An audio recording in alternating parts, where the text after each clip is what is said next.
Before Boost, our phone bill was obscene.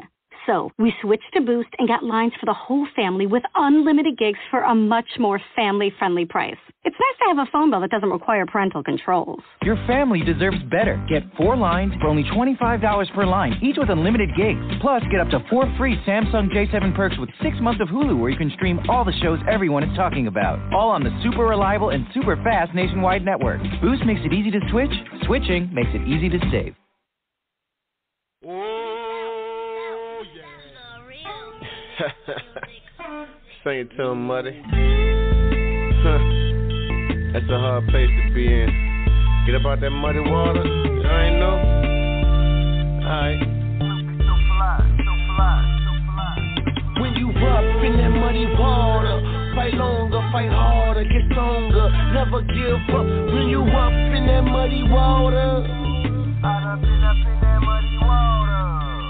I done been up in that muddy water. I'm sorry, I'm standing on solid shores, and I don't wanna go back in that muddy water. I ain't going back on that muddy water. Okay. I told her, wake up, it's the first of the month. I got up, I got my hustle on, it's time to stack up. Like Pringles and Legos and Jingles, and yeah, I play with bricks. Stack them up like cinder blocks, take you back to 06. When the dude move plenty weight, holla at young Snoopy, he could get a full plate. Known by every hood, man, woman in your area. Always on point so you can enjoy the best of it. Then I'm on the move, old Atlanta 7 Mike Vick. When I was in the whip, Yeah, we're going to pump the brakes right there. I know everybody can relate to having to deal with the muddy water or trials and tribulations in their life somewhere, somehow. We all got that. Welcome to the show. This is your host, Lamont Patterson, a.k.a. the Elixir of Love, not to be confused with Love Tonic. And I'm joined with my esteemed colleague, Dr. Matthew Anderson, the best of the best of the best. Welcome to the show, everyone. That's always a good introduction. Hey, it's good to hear your voice, man. Good to hear. It's good to be heard. You doing good? Good to be heard. That means that we are live and we are kicking it. Yes, we are. Yes, we are. And that is truly a blessing. Yeah. Are you doing good now? You doing good? Yeah, man. I had to tell you about this one later on, man, because it's going to take a little bit of time. But I had to have a whole nother root canal, man. It's crazy. Oh no! They did the wrong tooth, so that's a show in itself. Yes. Oh my God. Yes. Oh my goodness. Well, so now you own the dentist's office, I guess. I got a number you can call, man. Take care of you. Hey, well, we need to do a show called 1-800. We're gonna sue you. Oh my God, that's terrible. That is terrible. I don't know why I'm laughing. That is terrible. I feel for you. I really do. That's terrible. Oh man, yeah, we'll have to do it. So we got a good guest tonight. It should be a very interesting conversation we're gonna have. Well, maybe he can give me some ways to deal with this pain without dealing with these pharmaceuticals. But anyway, Matthew, go ahead and introduce our guest. So we have Chris Young. Chris, are you here with us? I am. And I have something for that Chris. root canal. Oh, good. It's called clove. C-L-O-V. Some clove oil. That get works. rid of that pain, Clove? brother. Clove oil. Clove oil. Okay. Yeah, that's good stuff. Well, Smells good, too. We're going to get some clove today. Chris, thank you for being with us. I'm going to introduce you, give our listeners a little bit of information about you, and then Lamont and I are going to ask you a whole bunch of questions. But let me just tell our listeners a little bit about you, and then we'll get right into it. Today we have Chris Young, who is the founder of the Ayahuasca Church of Mother Earth, that's now in Orlando, right in the Orlando area. He's also a spiritual guide and a medicine man. And Chris and his wife, Verena, hope I'm pronouncing that correctly, founded Soul Quest Church of the Mother Earth in September 2013. Their purpose is to protect the practice of North and South American spiritual traditions, spiritual ceremonies, sacred practices, and natural healing ways. At a young age, Chris heard the call to be of service to humanity, and in 1996, he received a certificate in phlebotomy and medical assisting, where he worked in a gero-psychiatric unit dealing with the study, prevention, and treatment of mental disorders with the elderly. In 1997, Chris went back to school to study emergency medicine and received an EMT certificate and began working as an emergency room tech at a local hospital.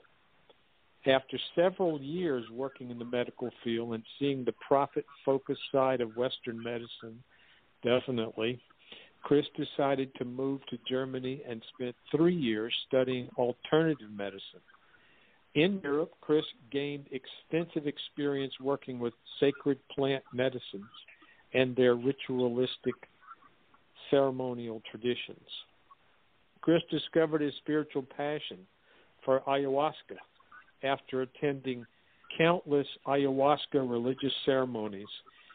He finally realized his true calling to bring the sacred plant medicine back to his homeland, the United States.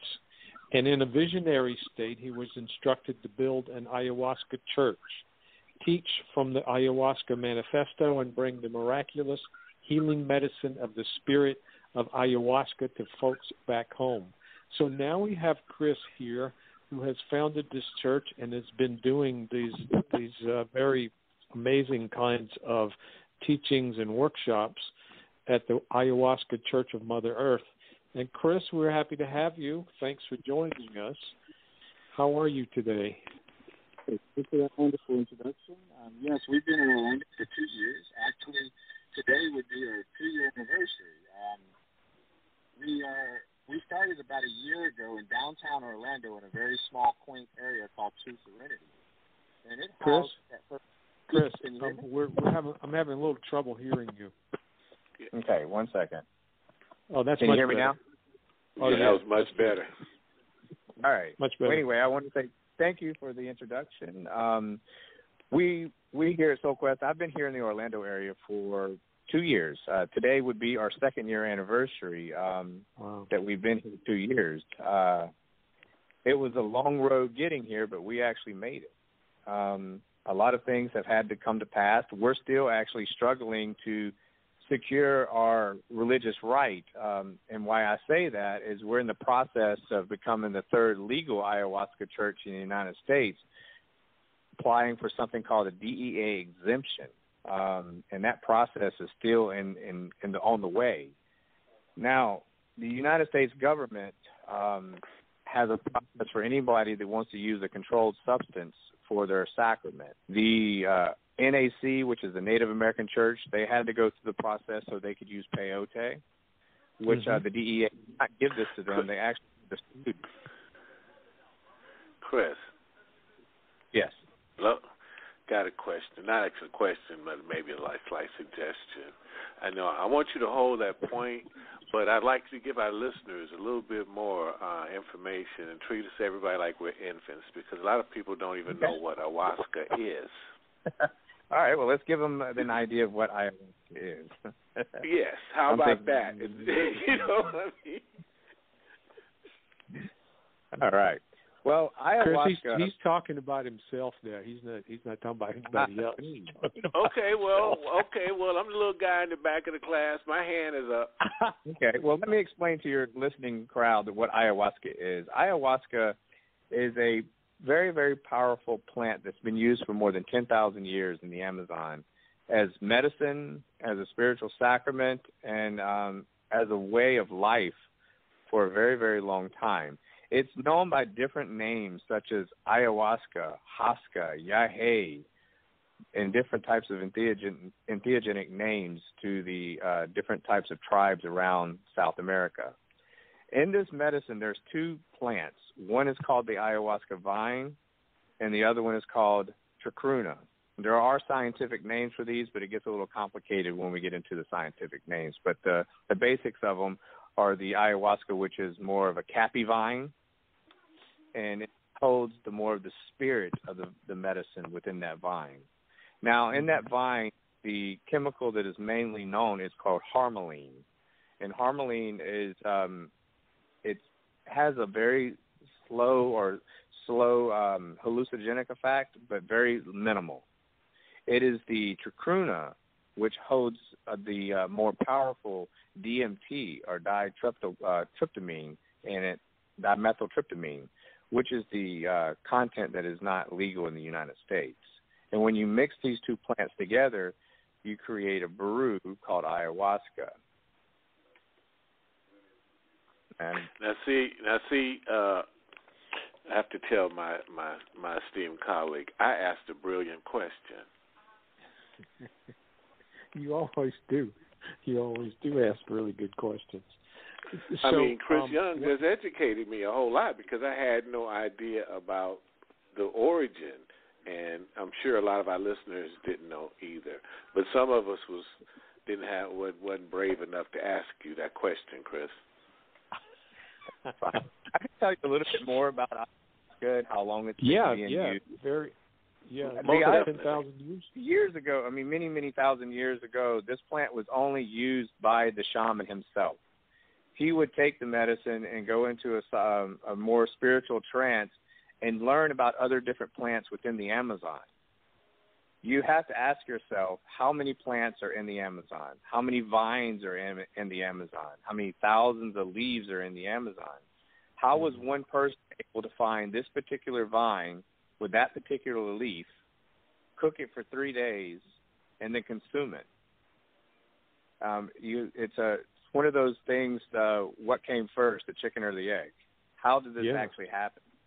So that's how powerful this medicine is, and how it actually got here is through different types of spirits actually talking to the Amazonian people and explaining to them where to actually go and find this particular plant and use it with this particular leaf and mix them together and cook them.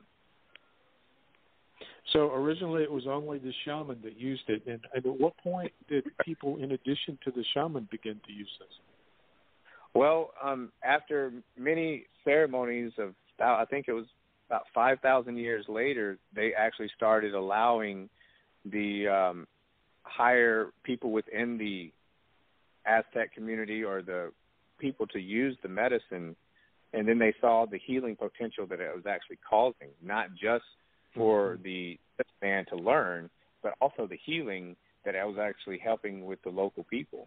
And so then it started just evolving to where the medicine man was actually using this to actually heal everyone from any type of illness, because it works as an antibacterial, to any type of addiction, such as alcohol or drug abuse. It really helped with different types of modalities of those who were suffering. Amazing.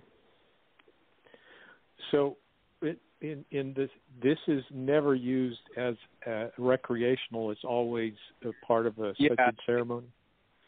In the Western world, you'll never, ever, ever find ayahuasca on a corner of a street with someone trying to sell it as a drug. There's nothing fun about puking and shitting and crying and going through emotional stuff at all. This is not a drug. This is not a recreational thing. So what happens? So what happens then? Generally speaking, when a person in your ceremony takes this drug, how long does the experience last, and what sorts of things does a person go through as they are experiencing the drug's effects on them? The first thing, this is definitely not a drug. It is considered medicine throughout the world. There's some media people would like to call it a drug, but itself is a pure medicine. When someone were to consume this medicine, the first thing that's going to happen is the body is going to be detoxed. It's going to cleanse out the body. So there's certain side effects that can happen. One side effect that can happen is it's called purging or vomiting. And this is to clean out the body energetically as well as physically. The other thing that can happen as a side effect is diarrhea. It cleans out the lower part of the body. So it's more of a cleansing process through this before everything can really work properly. Okay. Is that like, does that go on for hours, or what exactly happens? Depending on how much your body needs cleansing, the medicine takes roughly about an hour to an hour and a half to actually first kick in. And then after the hour and a half kicks in, if the person hasn't not felt the medicine, because we do start people off at a lower dose, we will give them an extra dose. And somewhere between that 1 and 3 hour period, they will purge. And after then they're able to feel a lot better, and then let the medicine do what it needs to do. Okay. So this is somehow connected to Mother Earth, right? Correct. Could you talk a little bit about that? Yeah, ayahuasca, as our religious belief, as the Church of Mother Earth, if I were to compare Western or the religious beliefs of normal humans versus what we're actually doing, they use a Bible. We use the Ayahuasca Manifesto. They consider their savior as Jesus, which is a really good man. We consider our savior as ayahuasca, as a female entity. And then we consider our God Pachamama, or Earth, and everyone has this God that they've never seen or touched or heard of. Never. No physical evidence.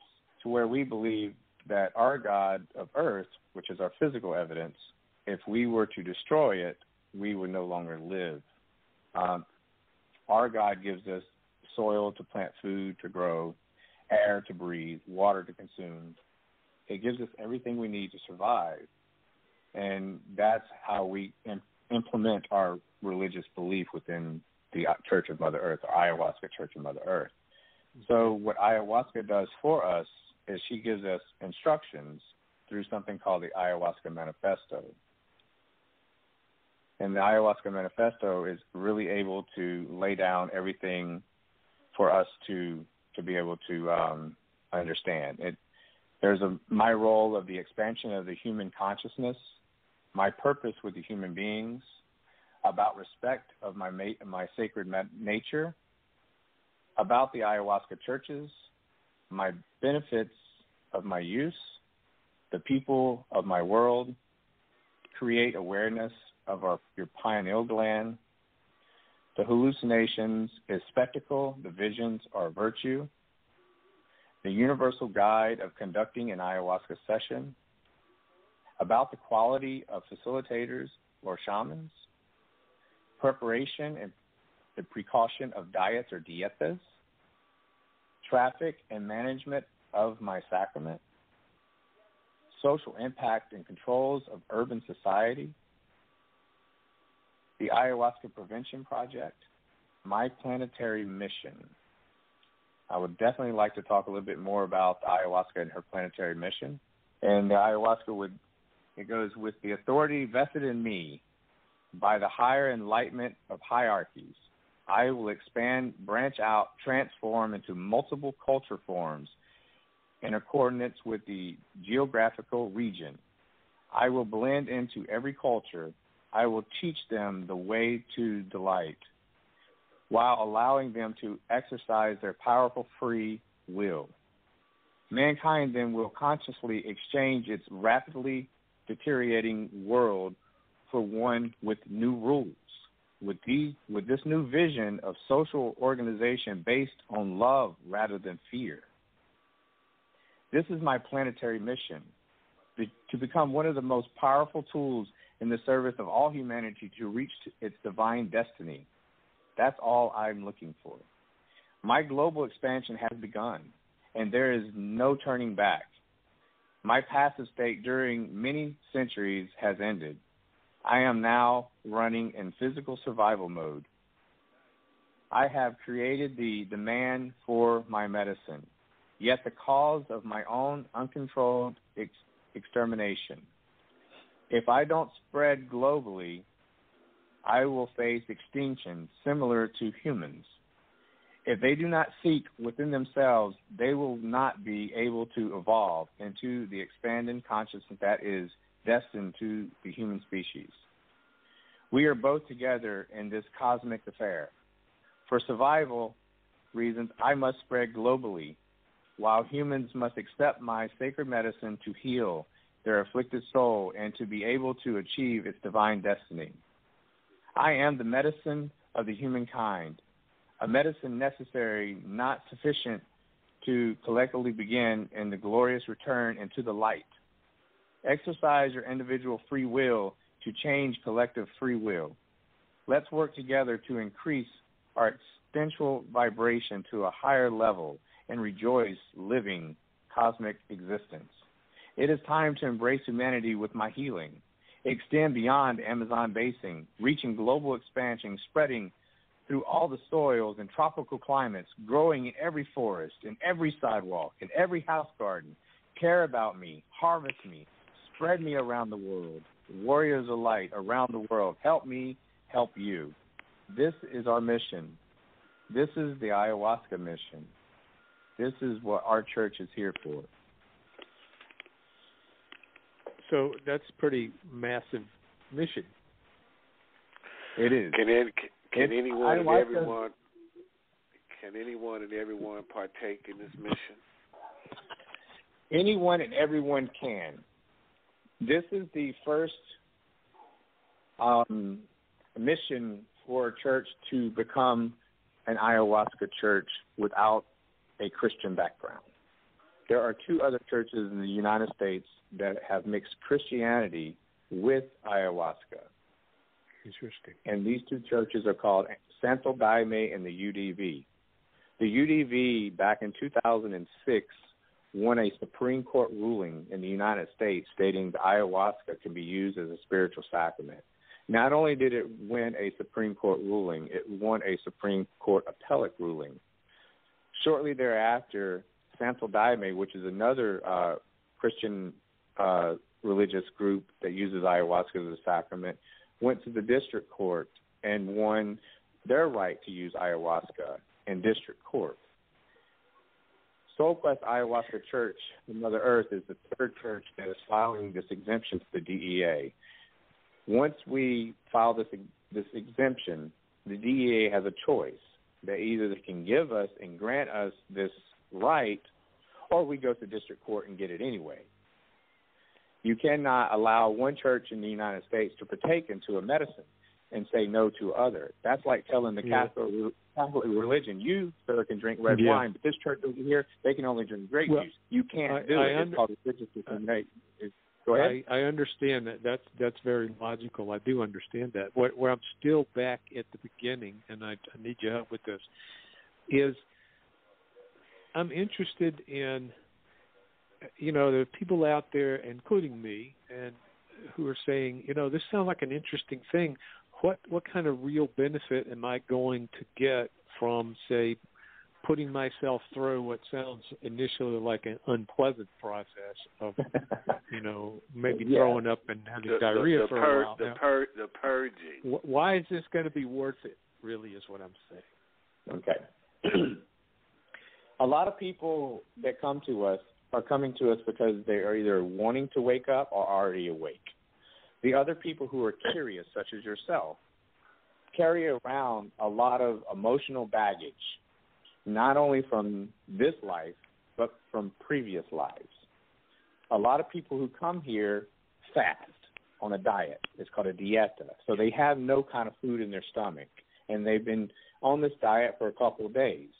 When they come to us and they consume the medicine, they purge, and the first question they ask when they got about a half a bucket full of stuff, they ask me, Chris, where did all that come from? I haven't eaten in 2 days. Because this is emotional baggage that we've carried around. To release that emotional baggage that you probably didn't even know you had, then you feel lighter, and you actually don't have this in your system anymore. And a lot of times you have things that you, as a child, or even in a past life, have probably suppressed that you didn't even know. And this medicine will go really, really deep down and to grab a hold of that and bring it up, and it will come out as a purge. And not only will it come out energetically as a purge, you yourself in a visionary state will actually see it. Okay. So it helps remove trauma. And it also helps to reconnect oneself of the real higher you, your higher self of a person. Now some people have almost like, or maybe not almost, but we might call it transformational experiences with this. I'm sure that there are people out there saying, well, how is this like LSD? So I'm interested in your response to that. Correct. It's nothing like LSD. LSD is a chemical, a man-made chemical. Now, it is a man-made chemical that will actually open a consciousness and raise awareness. But the difference between LSD and ayahuasca is ayahuasca is naturally made, and it is like your body accepts it, and you're able to go through the process a lot more easier. Versus if you were to take LSD and it goes bad, really bad, you're really bad for the next 8, 9, 10, 12 hours. Yep. Matthew, that's true. Matthew didn't want to ask you about mushrooms, Chris. Well, if I were to compare ayahuasca to anything, it would be more psilocybin than I would compare it to LSD for sure. Okay. Well, I'm not an old hand at either one of those, but I'm very curious about it, and I listened to a number of videos. I can't think of his first name. His last name is Hancock, I think. You know who I'm talking about? Hancock. I'm sorry? Yes, John Hancock. Not John.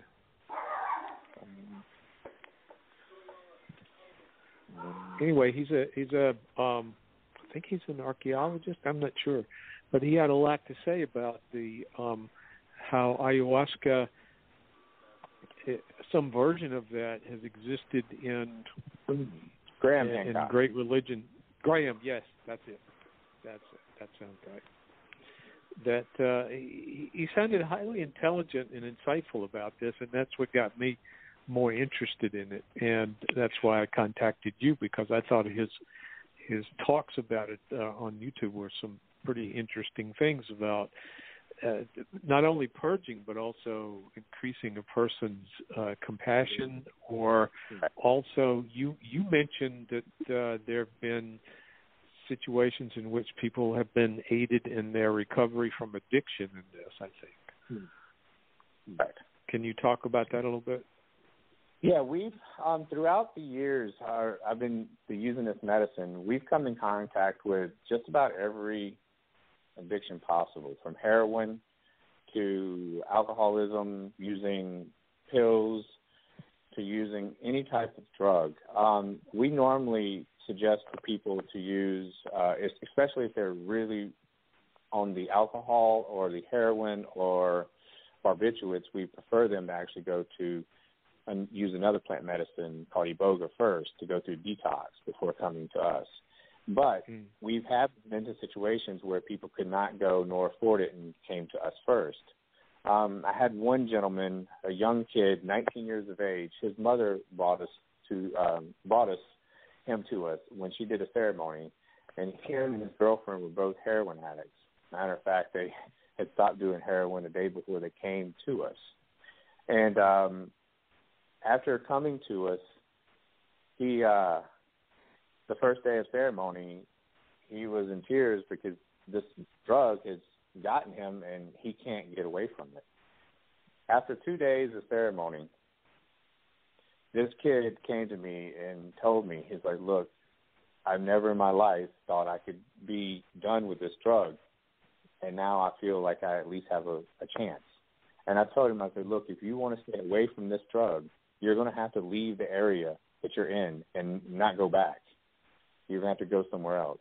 So him, his mother, and his girlfriend got on a bus, traveled across the United States to California, stopping in different places camping, ended up in California at an ashram And this now guy has been clean from drugs for 4 years. Well, and now he's going back to the ceremony next weekend to tell his story, and going to the Amazon to learn to work with the medicine. And that's weekend.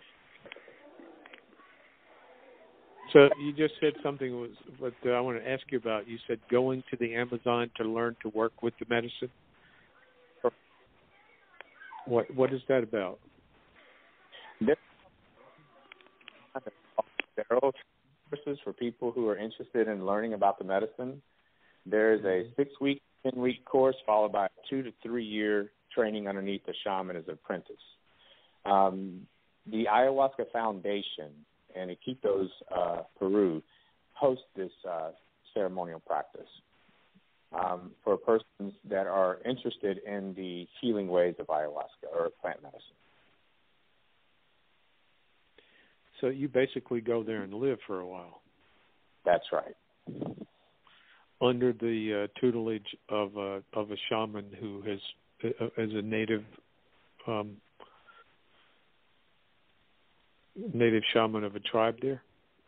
Yes. First you will go to the Ayahuasca Foundation and learn the basics course, the crash course, the 6-week course, the 10-week course.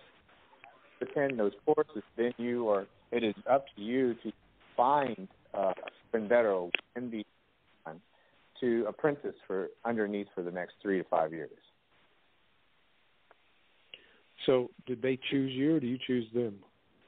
You can go and ask if they choose you. Okay. And is there any particular tribe that this is associated with, or is this found throughout? Yeah, this is just known throughout Peru. Not in Peru, there's no particular tribe. In Brazil, there are particular tribes.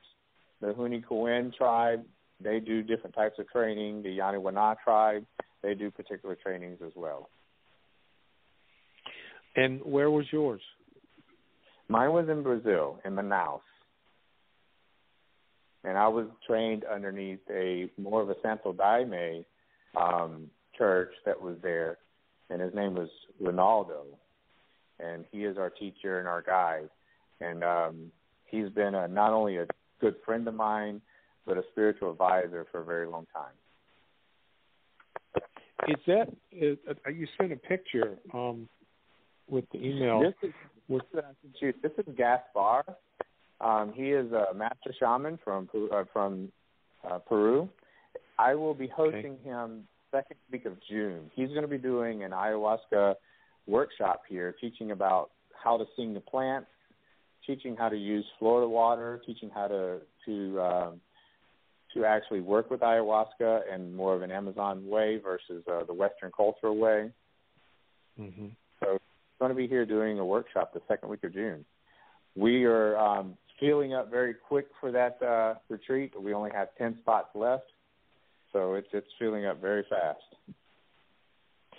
So tell us about a retreat. What happens? They go from Friday to Sunday? Yes. The first thing a person has to know about our retreats is we're not open to the public. Everyone has to be a member of our church. To become a member, there is a one-time $150 donation to the church. This is how the church stays open and running. Once they've paid that donation to the church, then they can book a retreat. Our retreats are $350 for the weekend. This comes with 2 sessions, one on Friday night, one on Saturday night. It comes with free basic accommodation, breakfast, lunch, as well as yoga, meditation, and breath work. It also comes with integration. Check-in time would be on Friday between 3 and 6. After 7, orientation starts. At 8 o'clock, we do the cleansing of opening the ceremony and cleanse everybody. And around 8:30, 9 o'clock, we will consume our sacrament. After consuming our sacrament, people will sit up in a meditative state for the first 30 minutes. And then after 30 minutes, they will lie down. Within the first hour and a half, we will ring a gong. And at that time, if a person does not feel the medicine, they will rise up. And then we will give them the second dose. The first dose on the first night is mainly for you to get used to the medicine, to see if there's any side effects that you're not able to handle. And then we're able to give you more. The second night, we do a little bit more for the person because we have a better understanding of who they are and if they can handle the medicine. There was no allergic reaction. There was no major side effects for anybody. So we have a better understanding about that person. So at that night, the second night, they can have more medicine if they wish, or they can stay at the same dose and they go with another dose a couple hours later. On Saturday day, in the morning, we have a multitude of different types of healing modalities that we do here at the church. Saturday day, there's an option to do a daytime ceremony versus a nighttime ceremony. If a person chooses this, they are not allowed to eat breakfast in the morning. It means they've got a complete empty stomach and the medicine works very efficiently. This being in the daytime versus the nighttime, there are no music being played, and a person is there to be connected more to Mother Earth or Pachamama. And they can see. They can see, because at nighttime you really can't see. And in the daytime you can see and hear everything. So it's a very, very powerful ceremony. For those of the people that are not choosing a daytime ceremony, there's other healing modalities that we're using. We use Reiki, so we have a place for people to go and do Reiki in the nature. Mm-hmm. We have acupuncture that we do here. We have massage therapists that do massage here. We have people that do breath work as well as yoga and yoga instruction. So these things are going on throughout the day for the people who do not choose to do the ayahuasca daytime ceremony. Okay. What does integration? You said there's integration. What's that? Correct. Integration is more of a group talk therapy.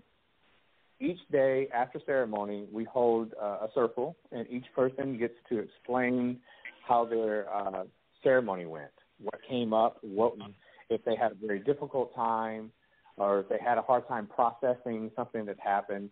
This is where we talk about this, and everybody gets to tell their story. And it really helps with the functions of the medicine. Chris, how many times have you partake with these meds? Over 285 times. And do you purge every time you consume it? No. No, I'm more sometimes purged because I'm in front of somebody and I got there and so I purge because of them, not because I'm drinking the medicine. Why would you do it? Why would you do it because of them? Because it's an energetic release. Sometimes the person during the medicine isn't able to purge. And the one thing, medicine man or the shaman, if they're within close proximity of that energy, they will purge for them. Oh, that's interesting. That don't sound too sexy, Matthew. It definitely comes with the job title. Yeah, I can imagine.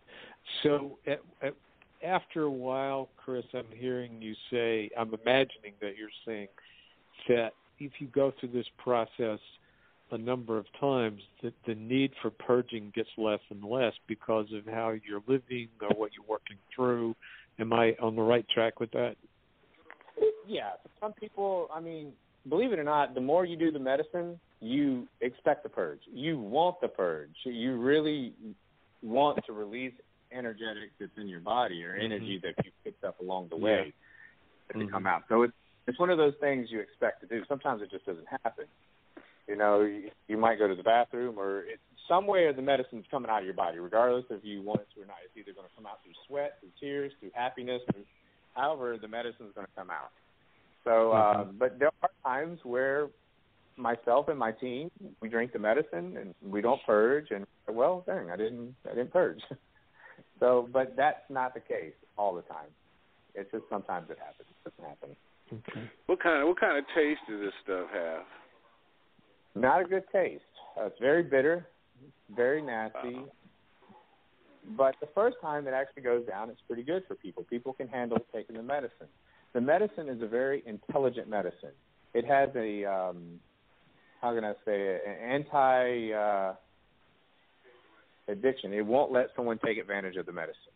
So every time you consume the medicine after the first few times, it gets harder to drink the medicine. This is to prevent the medicine from being abused. And if the medicine feels like you're trying to abuse it, it will instantaneously make you puke it right back up. It's educated medicine. It's medicine. Well, 285 times sounds like a lot. So how would you describe the benefit of that? Because that's a pretty big commitment. The great benefit is your body definitely gets healing and cleansing. The downside to it, the diet that sometimes you have to adhere to before drinking the medicine.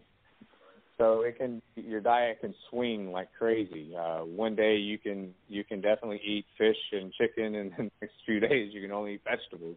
So your diet swings from one extreme to another. The upside to it is you really, really get to become more connected, not only with yourself, not only with nature, but each and every person that comes to the church. You get super connected. And this is the benefit. So that connection, it makes it easier to have with other people? Correct. You get if you're already an intuitive person, someone who is very intuitive, after consuming the medicine, you become more intuitive and you can see certain things that people need help with. Whether this dark outside, it's really, really dark within a ceremonial area, and sometimes you can get an energy feeling from that person that they're actually struggling, and you can go there and help that person, whether they're struggling from some type of past trauma or they're actually struggling medically. You can actually feel this, and you can get that energy, and you can be there to help them.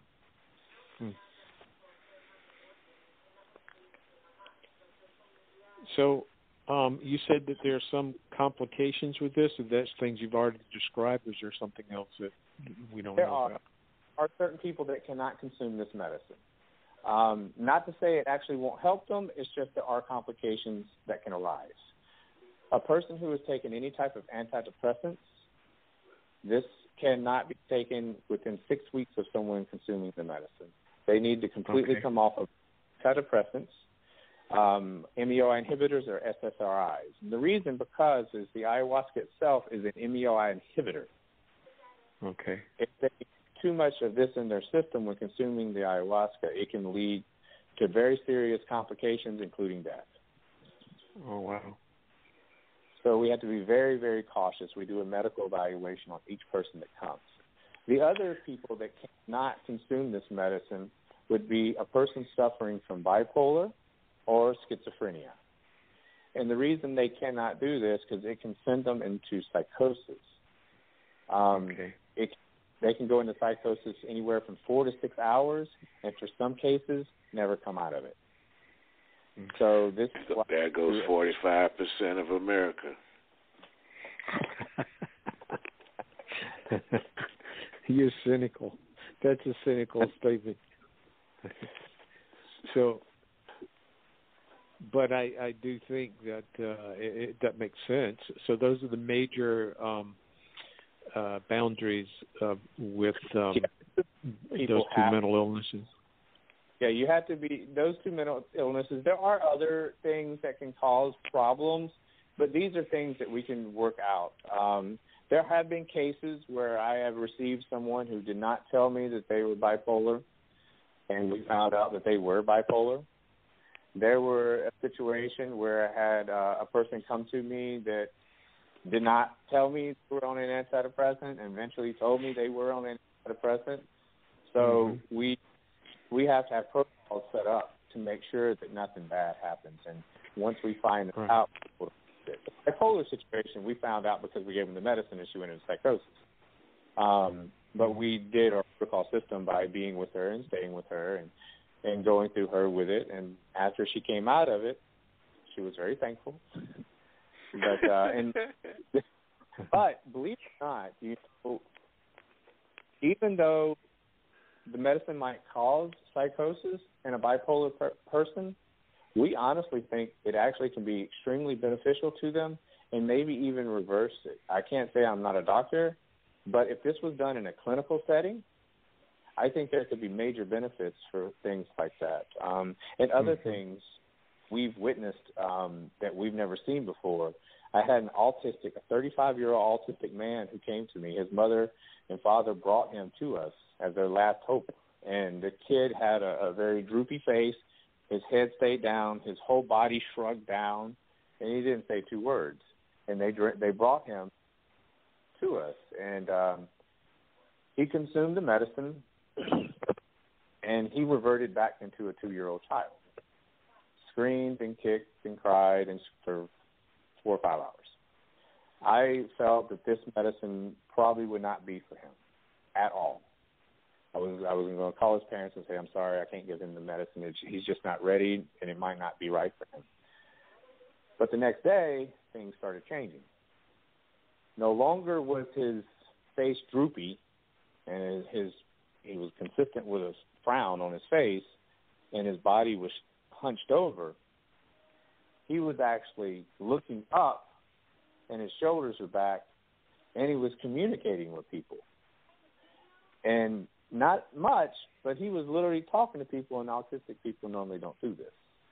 Yeah. So throughout the day, I was debating whether I was going to give him medicine at all, and I'd have even told him that I was probably not going to give him medicine. But there was one thing that he said that night, kicking and screaming like a 2-year-old child. He looked at me and he says, Chris, please tell me this is going to make me better. And I told him, I was like, look, if you relax and allow the medicine to do its work, I am sure that it will help you. And that's why the next day, that kept going through my head. Maybe it might work. Maybe we should give him another chance, just to give him a little bit lower dose. And I did. I gave him a lower dose, and he sat there like a man, and he meditated, and he allowed that medicine to work. Sometime through the night, I guess he texted his mother and father, and whatever he texted his mother and father, they called me immediately in tears. They said they had never heard their son express emotions and feelings. Wow. When they came to pick him up the next day, this kid was smiling. His shoulders were back. His face wasn't drooped. The mother almost fell out because she'd never seen this out of her son in 35 years. Hmm. And this ayahuasca with an autistic 35-year-old man in 2 days. Good and story. Then we have thousands of stories, very similar, from military veterans who suffer from PTSD, which we filmed live, by the way, and different stories from people from all over the United States. No, really all over the world. We've had people from Saudi Arabia fly in one weekend just to do the medicine. What's the movie you're talking about? It's from, what's it called? From Shock to Awe or something like that? That is correct, yeah. From Shock to Awe. It was filmed by a good friend of ours named Luke Cote, and this film is actually going to be showcased this year in Oakland, California, actually in 18 days at the 2017 Psychedelic Conference there in Oakland, California. We followed 2 military veterans around for 2 years prior to doing the film, and then watched them what they looked like on medication, what they looked like going through the process of coming off of all the medication that they were on, the process of going to the VA and what it looks like in a VA as they're waiting for help and all that stuff. And then we filmed them coming here and taking the medicine and watching them go through their process. As they walk, these 2 military veterans walking through the door, I think someone dropped something, a suitcase or something, and made a noise, and they flinched, like literally flinched, both of them, scared. And after 1 day of the medicine, just 1 day of drinking and consuming the medicine, going through a pretty hard time, the next night before ceremony, we live out on a 4.5-acre land, and a couple properties down, they shoot rifles. And around 7 o'clock at night, right before we got ready for ceremony, we're in a circle talking, and someone fires off 2 rounds. Both of the military veterans looked at each other and laughed. It didn't scare them. They didn't flinch. They just started laughing. And that was that 1 day of being on the medicine. After the second day of medicine and a daytime ceremony, you couldn't tell that they were the same men that showed up. Now, one of the military veterans kept on traveling around the world using the medicine. The other military veteran waited a full year before he drank again, which he came to me 2 weeks ago to drink again. He had said, Chris, I waited too long. I should have came back 3 or 4 months, and I waited too long. Now I need the medicine again. So we don't charge these military veterans to come here to consume the medicine, as we want to see their process and their evolution of this medicine and how it works. And they both have completely turned 360 and changed their lives. One more than the other, but they both have changed their lives for the good. So the one that kept using it, how often did he do it? What was that again? The veteran that kept using the medicine over the course of the year, how often did he use it? Or really, I'm asking you a different question. Yeah, he actually used the medicine probably about 6 or 7 times more. Plus, he also used different kinds of medicine. He did a MDMA treatment. He also did a psilocybin treatment. He did an iboga treatment, and he also did an ayahuasca treatment. So he saw all the different ways of healing through the plant medicine world. So we're almost at the end of our conversation. I had more questions, but how much time we have left, Lamont? You got time. You can go. Okay. What other kinds of plants do you use in your ceremonies? We use a couple different types of plants, and we use a frog medicine. The other types of plants that we use in a ceremony, one is called rape, or hape, or hapelita. It's spelled R-A-P-E, like rape, but an accent on it, so don't get it confused with the way it's spelled. Okay. This is a shamanic show. It's made with mapacho, and it's grind down to extremely fine powder, and it's blown up your nose. Not like cocaine. It doesn't work. But what it does is it cleans up the body energetically and grounds a person. The other medicine that we use is called sananga or sanango. It is an eye medicine that helps to decalcify the pineal gland. It's very, very powerful and very strong. On a scale from 1 to 10, it's a 30 on the pain scale. It burns, and it burns bad. But it needs to do what it needs to do to decalcify the pineal gland from all the calcification that people have gotten over the years, from fluoridization of the water, from all types of stuff they put in their body. The other medicine that we use is called combo. This is a frog medicine or a frog poison.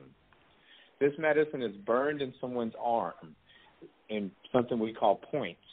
And normally we give anybody anywhere from 3 to 5 to 7 points, and we apply this medicine. This medicine is a very, very, very powerful medicine. It has 5,000 times more peptide than morphine, with none of the side effect of morphine. So it gets rid of pain.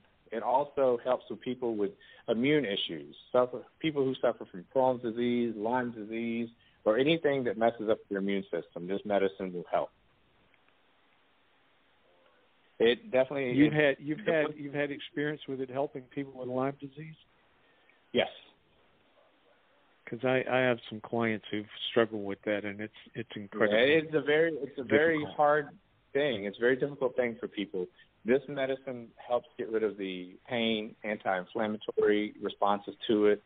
It helps a lot. And what does it mean? Go ahead. No, I was just going to ask, in order for people to get these medicines, they have to join your church, correct? It cannot be open to the public. If we were open to the public, we would be scrutinized for different types of medicine. We can't hear you, Chris. If we were open to the public, we would be scrutinized by different federal agencies. So that's why we're private. Still can't hear you very well. Can you hear me now? Yeah, it's better. Okay. Yes, to be able to use any of these medicines, you have to be a member of the church. We cannot be open to the public. If we were open to the public, I think we would probably be harassed by different types of federal agencies because of the type of medicines that we use. Well, you have to be part of the church. I mean, you got to be a believer in that sense. I mean, legally, to protect yourselves legally. I understand that part because it's really part of the sacred ritual. It's not recreational. Yeah. That's right. No one comes here to have fun. There's nothing that we do here at this church that is fun and enjoyable, other than meeting people and maybe singing and dancing. But the rituals that we go through, these are not fun. They're not fun at all. And it's not meant to be fun. It's meant to really be serious and come in with the right mindset to understand that this medicine is for your religious belief, your spiritual awakening. Well, do you recommend that people, say somebody comes and does the first weekend, how often do you recommend that they continue with it? Is one time enough? What's your suggestion? No, since they're a member of the church, the typical member of the church usually comes back and sees us. If they have problems, probably about every 4 to 6 weeks. If they do not have problems, I'd say probably every 3 to 6 months. What do you mean problems? Okay, if someone suffers from trauma, if someone was raped or was abused, or someone physically has problems with pain or something like that, they would come more often.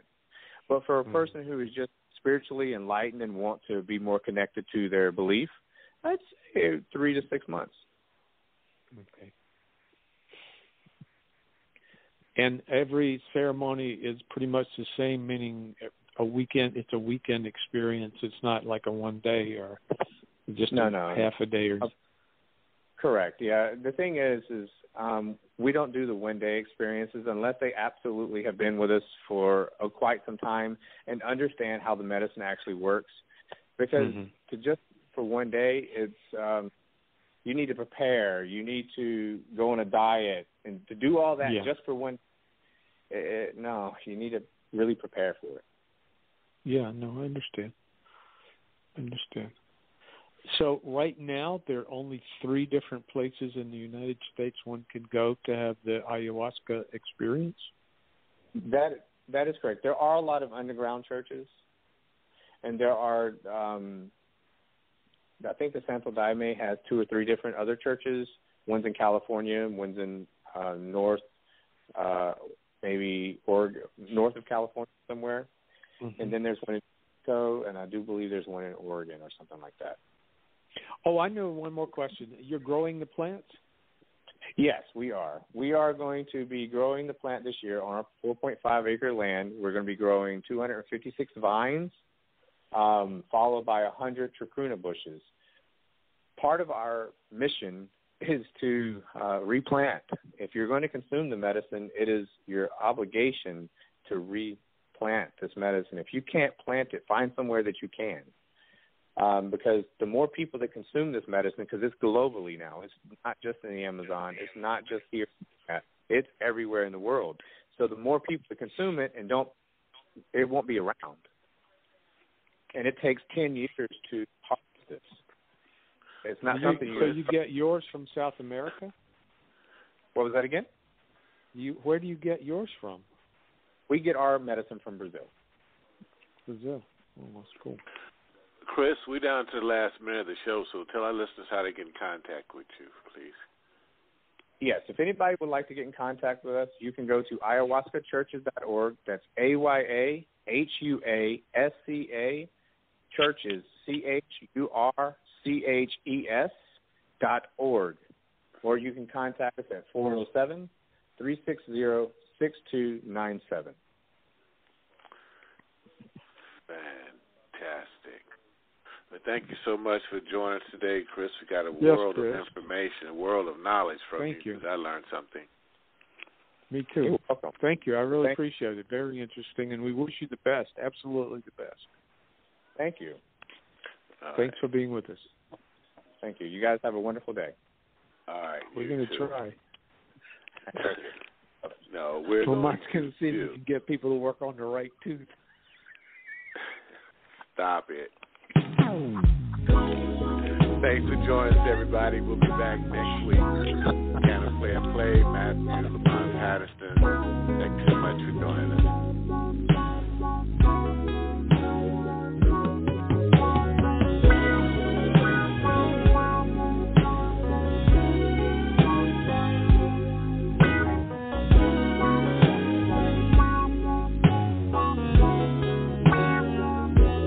Ain't it funny how 10 years later and I still feel like the first time that I ever laid eyes on you. I recall the moment, seems like only yesterday. I never thought you'd ever come my way. Not only did you do it, but you stayed. You stayed right here, and I wanna thank heaven. I never had to change my mind. It's almost too good to be real. I can't believe you love me like the very first day we met. A love story that I know we won't forget. Still going and it ain't over yet. As long as you love me. I was out there chasing fame and fortune, trying to do the things a man should do. But I could still call you my lady, 'cause I'm coming right back home to you. Messing around, but down my messing around. And I gotta thank you for the loyalty you give to me. Wanna thank heaven, I never had to change my mind. It's almost too good to be real. I can't believe you love me like the very first day we met. A love story that I know we won't forget. Still going and it ain't over yet. As long as you love me like the very first day we met. A love story that I know we won't forget. 'Cause we're still in love. Now listen, baby, ooh, nobody likes. You're Paul. I'm the new Sprintern. Sprint plus Intern. Yeah, clever, right? Look at getting an amazing iPhone 8. Yeah, because They have an all-glass design, advanced cameras. I'm going to give your second phone to your new friend. Wow, Paul! Now lease one iPhone 8 and get a second one on us. Visit your local Sprint store, sprint.com/iPhone, or call 1-800-SPRINT1 today. iPhone 8 64GB, $29.17 a month. Second iPhone 8 after $29.17 a month. Credit applied within 2 bills. Requires 2 new lines or 1 new and 1 upgrade with 18-month leases. Early termination results in full balance due. Excludes tax subject to credit and third activation restrictions apply.